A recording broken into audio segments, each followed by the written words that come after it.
আচলতে ক'ব লাগিব যে অসমৰ বৰ্তমানৰ মুখ্যমন্ত্ৰী হিমন্ত বিশ্ব শৰ্মা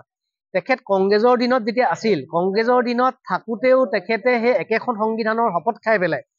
তেওঁ হিন্দু মুছলিমৰ ৰাজনীতি কৰি অসমৰ জনতাক জনতাৰ সন্মুখত তেখেতে ভাষণ দিছিল যে মুছলিমৰ পক্ষত থাকি তেখেতে ভাষণ দিছিল যে গুজৰাটৰ পানীৰ পাইপেৰেদি নি মুছলমানৰ তেজ বৈ যায়। আৰু সেই একেজন মুখ্যমন্ত্ৰীয়ে এতিয়া বৰ্তমান সময়ত হিন্দুৰ পক্ষত থাকি একেখন সংবিধানৰে শপত খাই পেলাই তেখেতে এতিয়া এই যি সাম্প্ৰদায়িক বিষবাষ্প বিয়পাই আছে, শেহতীয়াকৈ গণতন্ত্ৰৰ চতুৰ্থ স্তম্ভ নিউজ নাওৰ সাংবাদিক শ্বাহ আলম ডাঙৰীয়াক তেওঁ যি সাম্প্ৰদায়িক বিষবাষ্পৰে বিয়পাই অসমৰ জনসাধাৰণৰ মাজত এটা হিন্দু মুছলিমৰ মাজত সংঘাত অনাৰ যি চেষ্টা কৰি আছে বা ইতিহাসক তেওঁলোকে কথা কৈছে, এই বস্তুটো অসমৰ গণতন্ত্ৰ গোটেই অসমৰ লগতে ভাৰতবৰ্ষৰ সংবিধানৰ বাবে এইটো এটা অশনি সংকেত। গোটেই কথা হ'ল যে একেজন মুখ্যমন্ত্ৰীয়ে এটা সময়ত তেখেতে হিন্দু মুছলিমৰ পক্ষত থাকি তেওঁলোকে হিন্দুৰ বদনাম গাব আৰু একেটা সময়তে তেওঁলোকে হিন্দুৰ পক্ষত থাকি গুজৰাটৰ গুজৰাটীক মানে প্ৰধানমন্ত্ৰীক তেওঁলোকে তেল মাৰিবৰ বাবে তেওঁ এই মুহূৰ্তত মুছলিমৰ বদনাম গাব। এইজন মুখ্যমন্ত্ৰী আচলতে এইজন মুখ্যমন্ত্ৰীৰ দিনতে এই যি সাম্প্ৰদায়িক বিষবাষ্প বিয়পাই তেওঁ যি ভোট সংগ্ৰহৰ এই যি ভোটত মানে অদূৰ ভৱিষ্যতলৈকে তেওঁ যিখন চৰকাৰী গাদীত মুখ্যমন্ত্ৰীৰ গাদীত বিধায়কৰ গাদীত বহি থকাৰ যি সপোন দেখিছে, কেতিয়াও এইটো সম্ভৱ নহয়। গতিকে বোলে তেওঁ এই সংকটে আচলতে এই হিন্দু মুছলমানৰ ৰাজনীতি কৰিছে, এইটো এটা গৰিহণাৰ পাত্ৰ হৈছে। যিহেতু আচলতে তেখেতে মুখ্যমন্ত্ৰী হিমন্ত বিশ্ব শৰ্মাই কংগ্ৰেছৰ দিনত যি হিন্দু মুছলিমৰ ৰাজনীতি কৰি পেলাই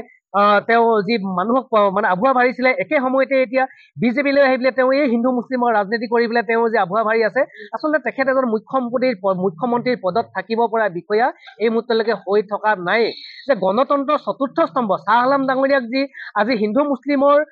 ৰসত সানি পেলাই তেওঁ যি ইষ্টেমৰ কথা লৈ পেলাই যি এই যে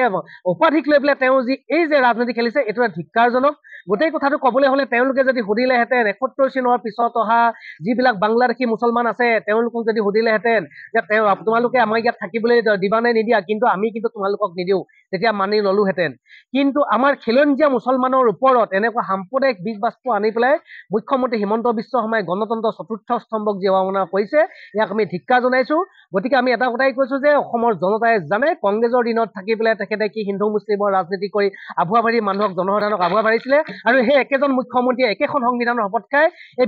বিজেপিৰ দিনত তেওঁ হিন্দুৰ পক্ষত থাকি প্ৰধানমন্ত্ৰীৰ মানে নৰেন্দ্ৰ মোদীৰ পক্ষত থাকি মুছলমানক কেনেকৈ আঘাত সানিব লাগে এই কথাটো অসমৰ ৰাইজে সানিছে, এই কথাটো অসমৰ ৰাইজে বুজি পাইছে। গতিকে মুখ্যমন্ত্ৰীৰ কথা আচলতে ক'বলৈ গ'লে